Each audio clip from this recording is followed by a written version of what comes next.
രണ്ടാം വർഷ higher secondary വിദ്യാർത്ഥികളുടെ പൊളിറ്റിക്കൽ സയൻസ് പാഠപുസ്തകമായ politics in India since independence എന്ന പുസ്തകത്തിലെ ആദ്യ 3 അധ്യായങ്ങളിൽ നിന്നും ഒറ്റവാക്കിൽ ഉത്തരമെഴുതാവുന്ന ചോദ്യങ്ങളും അവയ്ക്കുള്ള ഉത്തരങ്ങളുമാണ് ഈ ലഘു വീഡിയോയിലൂടെ ഇവിടെ അവതരിപ്പിക്കുന്നത്. പരീക്ഷ എഴുതുന്നവർക്ക് വേണ്ടി മാത്രമല്ല, പൊതുവിജ്ഞാനം സ്വീകരിക്കുവാൻ സമ്പാദിക്കുവാൻ ആഗ്രഹിക്കുന്നവർക്കും മത്സര പരീക്ഷകൾ എഴുതുന്നവർക്കും എല്ലാം ഇത് പ്രയോജനപ്പെടും എന്ന് പ്രതീക്ഷിക്കുന്നു. ഒന്നാമത്തെ അധ്യായം challenges of nation building.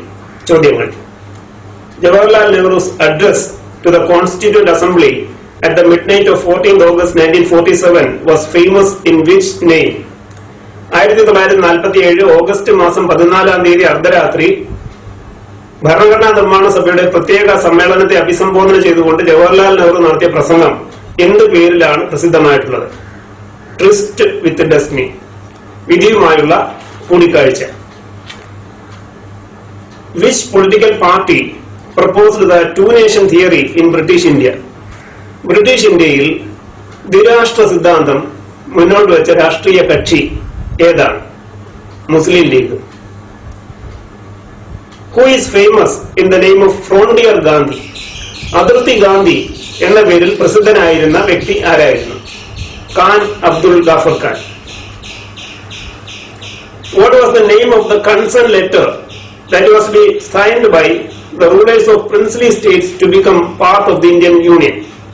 Indian യൂണിയന്റെ ഭാഗമാകുന്നതിന് നാട്ടുരാജാക്കന്മാർ ഒപ്പിട്ട് നൽകേണ്ടിയിരുന്ന സമ്മതപത്രം എന്ത് പേരിലാണ് അറിയപ്പെട്ടത്? ഇൻസ്ട്രുമെന്റ് ഓഫ് അക്സഷൻ, ലയന കരാർ. Who is known as the iron man of India? ഇന്ത്യയുടെ ഉരുക്കു മനുഷ്യൻ എന്ന പേരിൽ അറിയപ്പെട്ടിരുന്നത് ആരാണ്? Sardar Vallabhbhai Patel. What was the title of the rulers of Hyderabad? ഹൈദരാബാദിലെ ഭരണാധികാരികളുടെ സ്ഥാനപ്പേര് എന്തായിരുന്നു? Nizam. What was the name of the army of Nizam? നൈസാമിന്റെ ആർമിയുടെ സേനയുടെ പേരെന്തായിരുന്നു? Razakar. Who was the king of Manipur who signed the instrument of accession with the Union of India? India ഗവൺമെന്റുമായി ലയന കരാർ ഒപ്പുവെച്ച മഹാരാജാവ്, മണിപ്പൂരിലെ മഹാരാജാവ് ആരായിരുന്നു? Bodhachandra Singh. In independent India, which state was forced to hold an election based on universal adult franchise? സാർവത്രിക പ്രായപൂർത്തി വോട്ടവകാശത്തിന്റെ അടിസ്ഥാനത്തിൽ ആദ്യമായി ഒരു തെരഞ്ഞെടുപ്പ് നടന്നത് ഇന്ത്യയിലെ ഏത് പ്രദേശത്തായിരുന്നു? Manipur. Who was the Gandhian who fasted to death in October 1952 for the linguistic formation of Andhra Pradesh? ഭാഷാ അടിസ്ഥാനത്തിൽ ആന്ധ്രാപ്രദേശ് സംസ്ഥാനം രൂപീകരിക്കണമെന്ന് ആവശ്യപ്പെട്ടുകൊണ്ട് 1952 ഒക്ടോബർ മാസം മരണം വരെ ഉപവാസം നടത്തിയ ഗാന്ധിയൻ ആരായിരുന്നു? ഉറ്റി Sriramulu. In which year the States Reorganization Commission was formed in independent India? സ്വതന്ത്ര ഇന്ത്യയിൽ സംസ്ഥാന പുനഃസംഘടനാ കമ്മീഷൻ രൂപീകൃതമായത് ഏത് വർഷം? 1953. Who was the chairman of the States Reorganization Commission? സംസ്ഥാന പുനഃസംഘടനാ കമ്മീഷന്റെ അധ്യക്ഷൻ ആരായിരുന്നു? Fazil Ali. What was the criteria recommended by the States Reorganization Commission for the formation of states in India? ഇന്ത്യയിൽ സംസ്ഥാനങ്ങൾ രൂപീകരിക്കുന്നതിന് മാനദണ്ഡമായി സംസ്ഥാന പുനഃസംഘടനാ കമ്മീഷൻ ശുപാർശ ചെയ്തത് എന്തായിരുന്നു? ലാംഗ്വേജ്, ഭാഷ. In which year the Indian Parliament enacted the States Reorganization Act? ഇന്ത്യയിൽ സംസ്ഥാന പുനഃസംഘടനാ നിയമം പാർലമെന്റ് പാസാക്കിയത് ഏത് വർഷമാണ്? 1956. Which is the new state created after bifurcating Andhra Pradesh? ആന്ധ്രാപ്രദേശിനെ വിഭജിച്ച് പുതുതായി രൂപീകരിച്ച സംസ്ഥാനം ഏതാണ്? Telangana. At present, how many states are there in India? നിലവിൽ ഇന്ത്യയിൽ എത്ര സംസ്ഥാനങ്ങളുണ്ട്? 28. ജമ്മു കാശ്മീർ കേന്ദ്രഭരണ പ്രദേശമാക്കപ്പെട്ടതിനു ശേഷം 28 സംസ്ഥാനങ്ങളാണ് നിലവിലുള്ളത്. Which are the 2 union territories created after bifurcating Jammu and Kashmir in 2019? 2019 Jammu കാശ്മീരിനെ രണ്ട് കേന്ദ്രഭരണ പ്രദേശങ്ങളായി വിഭജിക്കുകയുണ്ടായി. ആ കേന്ദ്രഭരണ പ്രദേശങ്ങൾ ഏതെല്ലാം? Jammu and Kashmir and Ladakh. Name the civil servant who acted as the right-hand man of Sardar Vallabhbhai Patel in the process of unification of princely states. ഇന്ത്യയിലെ നാട്ടുരാജ്യങ്ങളുടെ സംയോജനത്തിൽ സർദാർ വല്ലഭായ് പട്ടേലിന്റെ വലങ്കൈയായി പ്രവർത്തിച്ചിരുന്ന സിവിൽ സർവന്റ് ആരായിരുന്നു? VP Menon. In which year Mahatma Gandhi was assassinated? Mahatma Gandhi വധിക്കപ്പെട്ട വർഷം ഏത്? 1948. Next, chapter 2. The era of one-party dominance. ചോദ്യങ്ങൾ. When was the Constituent Assembly adopted the Constitution of India, which came into being on 26th January 1950? 1950 ജനുവരി 26 നിലവിൽ വന്ന Indian ഭരണഘടനാ നിർമ്മാണ സഭ അംഗീകരിച്ചത് ഏത് തീയതിയിലാണ്? 26th November 1949. The Election Commission of India was appointed on 25th January 1950. Who was the first Chief Election Commissioner of India? 1950 ജനുവരി 25 നിയമിക്കപ്പെട്ട തെരഞ്ഞെടുപ്പ് commission മുഖ്യ തെരഞ്ഞെടുപ്പ് കമ്മീഷണർ ആരായിരുന്നു? Sukumar Sen. In India, which day is observed as National Voters Day? ഇന്ത്യയിൽ ദേശീയ സമ്മതിദായക ദിനമായിട്ട് ആചരിക്കുന്നത് ഏത് ദിവസമാണ്? 25th ജനുവരി, അതായത് തെരഞ്ഞെടുപ്പ് കമ്മീഷൻ നിലവിൽ വന്ന ദിവസം. Which day is observed as Constitution Day in India? 26th November, ഭരണഘടനാ നിർമ്മാണ സഭ ഭരണഘടന അംഗീകരിച്ച ദിനം. Under which article of the Constitution the Election Commission of India was formed? Indian ഭരണഘടനയുടെ ഏത് വകുപ്പ് അനുസരിച്ചാണ് ഇന്ത്യയിൽ തെരഞ്ഞെടുപ്പ് commission രൂപീകരിച്ചിരിക്കുന്നത്? 324. In which year the first general election has been completed in independent India? സ്വതന്ത്ര ഇന്ത്യയിൽ ആദ്യ പൊതു തെരഞ്ഞെടുപ്പ് പൂർത്തീകരിച്ചത് ഏത് വർഷമാണ്? 1952.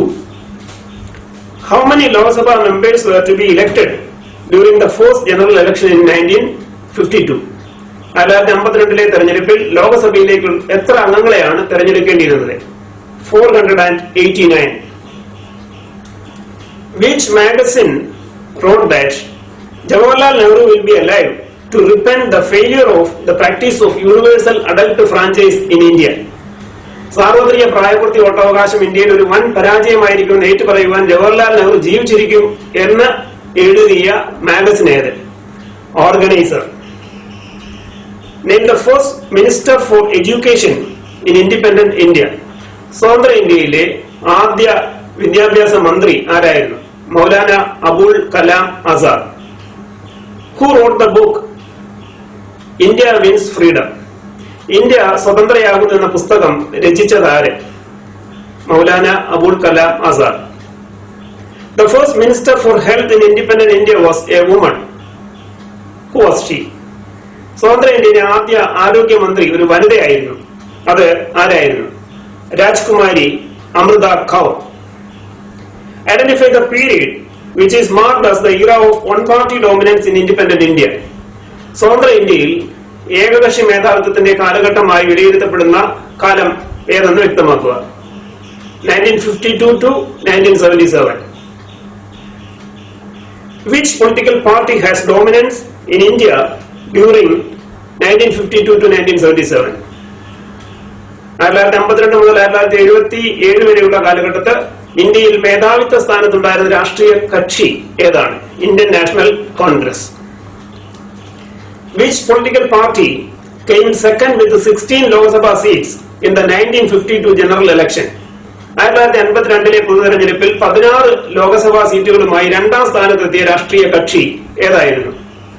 Communist party of India, CPI. Who was the first Chief Minister of Kerala after the election in March 1957? 1957 മാർച്ചിലെ തെരഞ്ഞെടുപ്പിന് ശേഷം കേരളത്തിൽ അധികാരത്തിൽ വന്ന മന്ത്രിസഭ രൂപീകരിച്ച മുഖ്യമന്ത്രി ആരായിരുന്നു? EM Sankaran Namboodiripad. On 31st July 1959, the EMS ministry had been dismissed by the Union government and imposed President's rule in India. Which article of the Constitution authorizes the Union government to dismiss a state government? 1959 July 31 EMS Namboodiripad മന്ത്രിസഭയെ കേന്ദ്ര സർക്കാർ പിരിച്ചുവിടുകയുണ്ടായി. ഒരു സംസ്ഥാനത്ത് സർക്കാരിനെ പിരിച്ചുവിട്ട ആ സംസ്ഥാനത്ത് രാഷ്ട്രപതി ഭരണം ഏർപ്പെടുത്തുവാൻ കേന്ദ്ര സർക്കാരിനെ അധികാരപ്പെടുത്തുന്ന ഭരണഘടനാ വകുപ്പ് ഏത്? 356. What was the main difference between the conquest dominance in India and the one-party dominance in some other parts of the world? ഇന്ത്യയിലെ ഏകകക്ഷി മേധാവിത്വം ലോകത്തിലെ മറ്റു ചില ഭാഗങ്ങളിലുള്ള ഏകകക്ഷി മേധാവിത്വത്തിൽ നിന്ന് എപ്രകാരം വ്യത്യസ്തമായിരിക്കുന്നു? The conquest dominance in India existed by upholding democratic values. ഇന്ത്യയിലെ കോൺഗ്രസ് മേധാവിത്വം ജനാധിപത്യ മൂല്യങ്ങൾ നിലനിർത്തിക്കൊണ്ട് ഉള്ളവയായിരുന്നു. Which political party enjoyed dominance in South Africa after the era of apartheid? വർണ്ണ വിവേചനത്തിന്റെ കാലഘട്ടത്തിന് ശേഷം ദക്ഷിണാഫ്രിക്കയിൽ മേധാവിത്വം നിലനിർത്തിയിരുന്ന രാഷ്ട്രീയ കക്ഷി ഏതാണ്? African National Congress, ANC. Who was the first president of Bharatiya Janasangh, which was formed in 1951? 1951 രൂപീകൃതമായ ഭാരതീയ ജനസംഘിന്റെ ആദ്യ പ്രസിഡന്റ് ആരായിരുന്നു? Shyam Prasad Mukherjee. Who was the founding chairman of the Congress Socialist Party, which was formed in 1934? 1934 സ്ഥാപിതമായ Congress socialist പാർട്ടിയുടെ സ്ഥാപക അധ്യക്ഷൻ ആരായിരുന്നു? Acharya Narendradev. What was the political ideology of Socialist Party? Socialist പാർട്ടിയുടെ രാഷ്ട്രീയ പ്രത്യയശാസ്ത്രം എന്തായിരുന്നു? ഡെമോക്രാറ്റിക് സോഷ്യലിസം, ജനാധിപത്യ socialism. Who was the founder of Kisan Mazdoor Praja socialist പാർട്ടി? കിസാൻ മസ്ദൂർ പ്രജാ സോഷ്യലിസ്റ്റ് പാർട്ടിയുടെ സ്ഥാപകൻ ആരായിരുന്നു? JB Kripalani. In which year there was a split in the Communist Party of India and the CPI Marxist was formed? Communist party of ഇന്ത്യയിൽ ഒരു പിളർപ്പുണ്ടാവുകയും CPIM രൂപീകൃതമാവുകയും ചെയ്ത വർഷം ഏത്? 1964. In which year the Communist Party of India was formed? CPI രൂപീകൃതമായത് ഏത് വർഷമാണ്? 1925. Which political party upholded the ideas of one country, one culture, one nation? ഏക രാജ്യം, ഏക സംസ്കാരം, ഏകരാഷ്ട്രം എന്ന ആശയം ഉയർത്തിപ്പിടിച്ചിരുന്ന രാഷ്ട്രീയ പ്രസ്ഥാനം ഏത്? ഭാരതീയ Jana Sangh. The Bharatiya Janata Party was formed in which year? Bharatiya Janata party രൂപീകൃതമായത് ഏത് വർഷമാണ്? 1980. Who was the founding leader of the Swatantra Party, which was formed in 1959 in protest against the socialist policy of the Congress Party? കോൺഗ്രസിന്റെ socialist നയങ്ങളിൽ പ്രതിഷേധിച്ച് 1959 സ്വതന്ത്ര party രൂപീകരിച്ച നേതാവ് ആരായിരുന്നു? C. Rajagopala Acharya. Next, chapter 3, Politics of Planned Development. Questions. At the time of India's independence, what was the concept among common people on development? India സ്വതന്ത്രമായ സമയത്ത് വികസനത്തെ സംബന്ധിച്ച് സാധാരണ ജനങ്ങളുടെ കാഴ്ചപ്പാട് എന്തായിരുന്നു? Development means modernisation as in western industrial States. പാശ്ചാത്യ രാജ്യങ്ങളിൽ ഉള്ളതുപോലെ ആധുനികവൽക്കരണം ആണ് വികസനം എന്ന കാഴ്ചപ്പാടായിരുന്നു. What were the two development models before independent India? സ്വതന്ത്ര ഇന്ത്യയുടെ മുന്നിലുണ്ടായിരുന്ന രണ്ട് വികസന മാതൃകകൾ ഏതെല്ലാം? The capitalist Western model and the socialist Soviet model. Name the economic recession of 1929 in USA and other European countries. 1929 അമേരിക്കയിൽ ആരംഭിച്ച് യൂറോപ്പിനെ ആകെ പിടിച്ചുലച്ച സാമ്പത്തിക മാന്ദ്യം എന്ന പേരിൽ അറിയപ്പെട്ടു? Great depression. The first Indian who pointed the need for planning wrote a book named Planned Economy for India. Who was he? ഇന്ത്യക്ക് ഒരു ആസൂത്രിത സമ്പദ് വ്യവസ്ഥ എന്ന ഗ്രന്ഥത്തിന്റെ രചയിതാവാണ്. ആസൂത്രണത്തിന്റെ ആവശ്യകത ചൂണ്ടിക്കാണിച്ച ആദ്യ ഇന്ത്യക്കാരൻ. എന്തായിരുന്നു അദ്ദേഹത്തിന്റെ പേര്? M Visvesvaraya. In which year the prominent industrialists in India proposed the Bombay Plan for establishing a planned economy for India? ഇന്ത്യക്ക് ഒരു ആസൂത്രിത സമ്പദ് വ്യവസ്ഥ സ്ഥാപിക്കുന്നതിനുള്ള നിർദ്ദേശങ്ങൾ അടങ്ങിയ ബോംബെ പദ്ധതി ചില പ്രമുഖ വ്യവസായികൾ മുന്നോട്ട് വെച്ച വർഷം ഏത്? 1944. In which year the Planning Commission of India was established? ഇന്ത്യയിൽ ആസൂത്രണ കമ്മീഷൻ സ്ഥാപിതമായ വർഷം ഏത്? 1950. Name the institution which replaced the Planning Commission of India with effect from 1st January 2015. 2015 ജനുവരി 1 മുതൽ ആസൂത്രണ കമ്മീഷന് പകരമായി നിലവിൽ വന്ന സ്ഥാപനം ഏത്? NITI Aayog. What is the expansion of നീതി in നീതി ആയോഗ്? നീതി ആയോഗിലെ നീതി എന്നത് എന്തിനെ സൂചിപ്പിക്കുന്നു? National institution for transforming India. Prime Minister is the ex officio chairman of Niti Aayog. Who is the present vice chairman? നീതി ആയോഗിന്റെ അധ്യക്ഷൻ എല്ലാ കാലത്തും പ്രധാനമന്ത്രി ആയിരിക്കും. എന്നാൽ ഇപ്പോഴത്തെ ഉപാധ്യക്ഷൻ ആരാണ്? Doctor Rajeev Kumar. The Planning Commission of India opted for 5-year plans as in which country? ഇന്ത്യയിൽ പഞ്ചവത്സര പദ്ധതികൾ ആവിഷ്കരിക്കുന്നതിന് ഏത് രാജ്യത്തിന്റെ മാതൃകയാണ് ആസൂത്രണ കമ്മീഷൻ സ്വീകരിച്ചത്? USSR അഥവാ Soviet union. The amount to be spent on the routine items on a yearly basis shall be included in which part of the budget? സർക്കാരിന്റെ പതിവ് ചെലവുകൾക്കായി വാർഷിക അടിസ്ഥാനത്തിൽ വകയിരുത്തുന്ന തുക ബജറ്റിന്റെ ഏത് ഭാഗത്താണ് വരുന്നത്? Non plan budget. India should hasten slowly was the approach of which 5-year plan? സാവധാനം മുന്നേറണം എന്നത് എത്രാം പഞ്ചവത്സര പദ്ധതിയുടെ സമീപനമായിരുന്നു? ഫസ്റ്റ് 5-year plan, ഒന്നാം പദ്ധതി.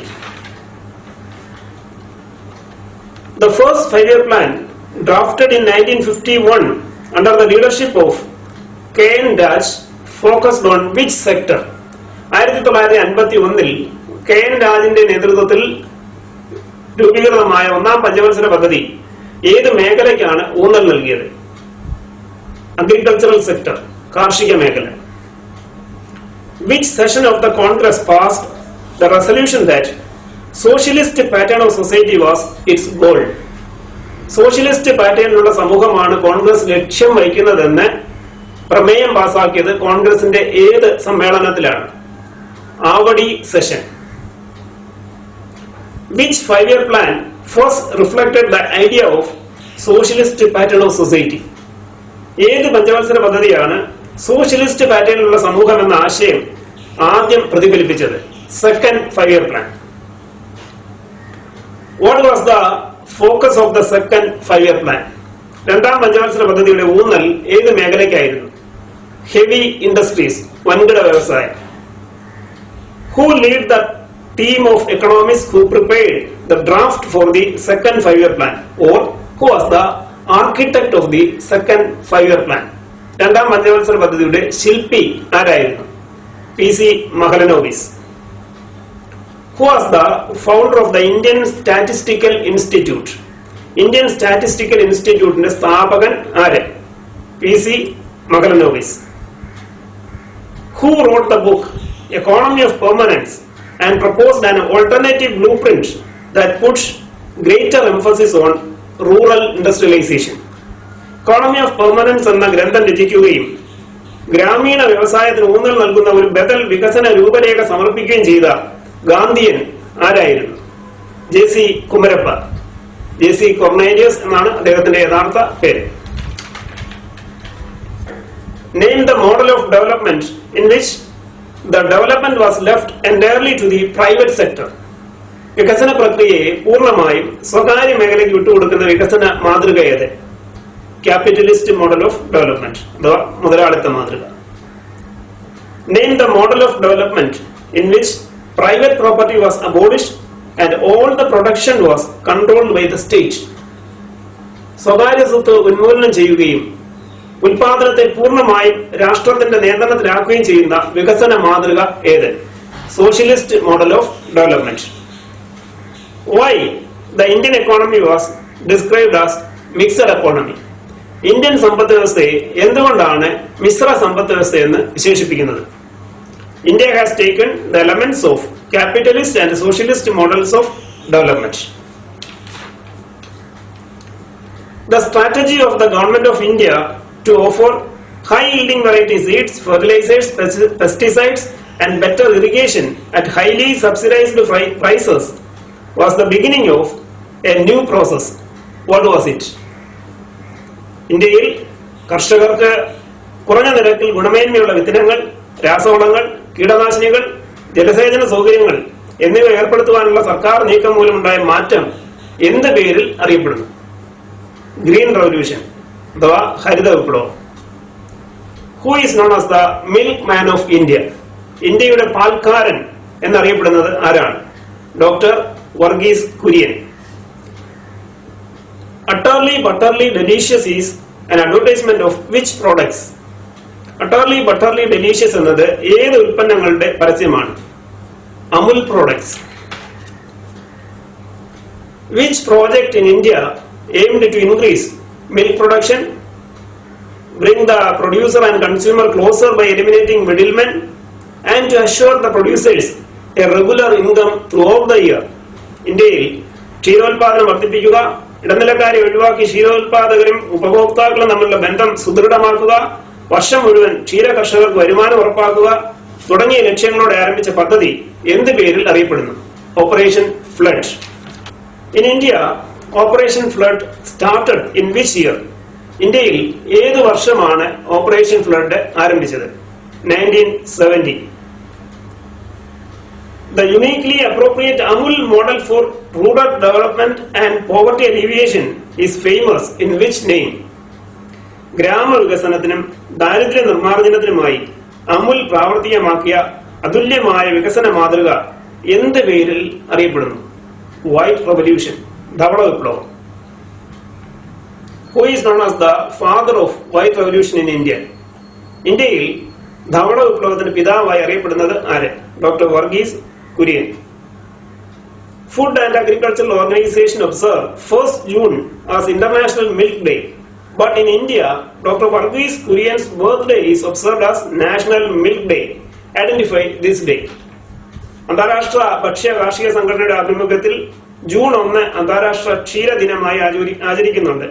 എന്നാൽ ഇന്ത്യയിൽ ഡോക്ടർ വർഗീസ് കുര്യന്റെ ജന്മദിനമാണ് ദേശീയ ക്ഷീരദിനമായി ആചരിക്കുന്നത്.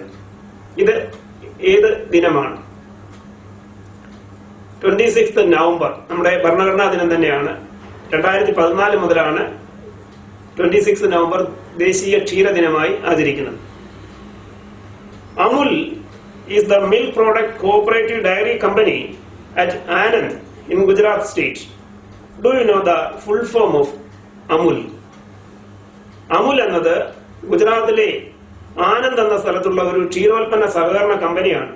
ഇവിടെ അമുൽ എന്നത് എന്തിനെ പ്രതിനിധാനം ചെയ്യുന്നു? Anand milk union limited. Thank you. ഇത്രയും നേരം ശ്രദ്ധയോടെ കേട്ടിരുന്നതിന് നന്ദി. അടുത്ത പാഠങ്ങളുമായി വീണ്ടും കാണാം. Thank you.